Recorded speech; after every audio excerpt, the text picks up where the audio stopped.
Welcome, and here we go again, and welcome to another week of videos. It's the third week of lockdown that we've moved into now, or this sort of stage of living that we're in currently. So I'm here every day from 5 with a new video, keeping that up this week, because I enjoyed that this week. Hopefully some of you enjoyed it, and I appreciate your views and likes and comments and subscribers things. So yeah, today we begin Torchwood week, and we'll be taking a look at each individual series of Torchwood, what worked and what didn't with each of them. Today I will be taking a look at series 1. As you can tell from the video, it's going to be a bit of a rant. Now, I consider series 1 of Torchwood to be an unsuccessful pilot. While it did some things right, it did a lot of things wrong. Mostly in its first half. I think as a series, its first half is absolutely terrible, even though not every episode is terrible. The first 7 episodes, it's struggling to find its feet. Every episode feels like a completely different show in a bad way, and it just struggles to find its identity or what it is or what it wants to do. A bit like what Series 11 was. And it feels like it struggles with a lot of the typical Chibnallisms, and there's an attempt to be a bit too adulty in the wrong way. Now, Torchwood in its early days did fail with that. It was trying to be adult, and it struggled to know the tone of what an adult show should be. If you look at things like Series 3 or Series 2, they get what an adult show needs to be and what an adult Doctor Who spin-off needs to look like. Whereas here it just feels a bit immature what it tries to do. Episodes like Day 1, which is an absolutely awful piece of television, one of the worst things I've ever seen, is just terrible, and it just feels like such a failure trying to be so adulty. And it takes itself too seriously too. If you're trying to do something as ridiculous as what Day 1 tries to do, well, you'd think you'd do a bit of a comedic riff on it. However, it's deadly serious. All the elements of these early stuff is too serious, and the show just takes itself too seriously. It's too dark at times. It tries too hard to be adulty and fails dramatically because it takes the wrong approach. It's not gritty enough for an adult Doctor Who spin-off. In fact, it's completely the opposite. It's laughable.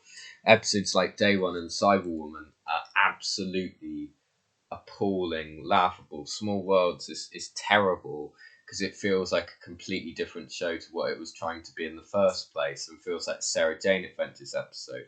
Greeks Bearing Gifts takes a great concept and just throws it away in the attempt to be adulty, and yet fails. And it's just a real failure. The character development is really poor, and the character balancing is really poor. There's a lot of really rubbish plot lines and story arcs and character arcs running through it that really fail, such as the Owen and Gwen affair plot, which is just absolutely terrible and pointless. There's an episode in Combat where Gwen wipes her husband's mind of after telling him that she had an affair with Owen. It's just never mentioned after that, and it's really bad. It just doesn't make any sense, really. It's just there was no point in doing that plot line. There was just no point in it, and it was just such a mistake. And again, another attempt to try and throw in that adult side plot. But yeah, it just fails in a lot of places, which is such a shame. It just loses all that potential that it has. The first episode of the series, Everything Changes, though, is a good pilot episode. It gets it right. It was much better than I was expecting.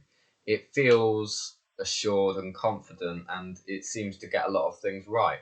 Maybe because Russell T Davies wrote it. It's just then Chibnall takes over in episode 2 and just ruins it, and ruins that flow of the series that had started. Let's go through the characters then. Captain Jack Harkness works at times, doesn't work at others. I think he's very dark in this series. He loses that sort of comedic, sort of innuendo-y edge to him. He does have that sometimes, but it's much more of a dark take on the character, which I personally prefer most times in Torchwood, but I know a lot of fans don't. I know a lot of fans hate Captain Jack and how he's portrayed in the seasons, and prefer him the way he is in Doctor Who. He's much more characterised. We get much more of a background for him. I guess he's not really that much of a main part in a lot of these stories, because the main part hands over to Gwen, who, in my opinion, is the best character of the 5 main Torchwood team members. And it's good how we get to enter the world through her eyes. And I think that's one of the things that works. I think when you enter a world of Doctor Who, it's best to enter it through the companion's eyes. And in this case, I guess you could say Gwen is it's the companion slot, as she's the new recruit to Torchwood at the beginning, replacing Susie. And yeah, I think it works very well in the pilot episode when you get to do that. I mean, if you look at Rose and Martha and Donna and Bill, you enter the series through their eyes, and it's great. So yeah, I think we get some good character development for Gwen. The good thing about Gwen is she's a flawed character. She's not perfect, and I think all the characters in Torchwood are like that, and that's good, because nobody's perfect, and it's weird to make people out as that. Ianto is definitely the weakest character of the 5 in this season. He gets little to no development. I mean, they tried to sort of give him development in Cyberwoman, but it just doesn't work because it's such a crap episode. And there's one line he says which is just so laughably bad. I hate it. But he's just not really there. He doesn't really have much of a presence. And he just sort of doesn't really do stuff. He says about a line an episode. I think there's one episode where he doesn't even say anything. So I think he's not really considered as one of them. I think mainly he's just sort of a supportive character as much as, say, Reese is. He's just sort of there in the background. Tosh, Toshiko Sato, is not particularly great in this series either. Again, she doesn't get much development. I mean, she gets Greeks Bearing Gifts as an episode, but she doesn't get much to do. She's just sort of there again. She still has a bit more development than Ianto, and she's a bit more likeable than Ianto. There's a sense that there's some promise that the character will be good. It's just she isn't yet. And come back here tomorrow, because I'll praise Tosh, and I'll praise Owen, who is not good in series 1, really. He's got some funny moments, he's got some good moments.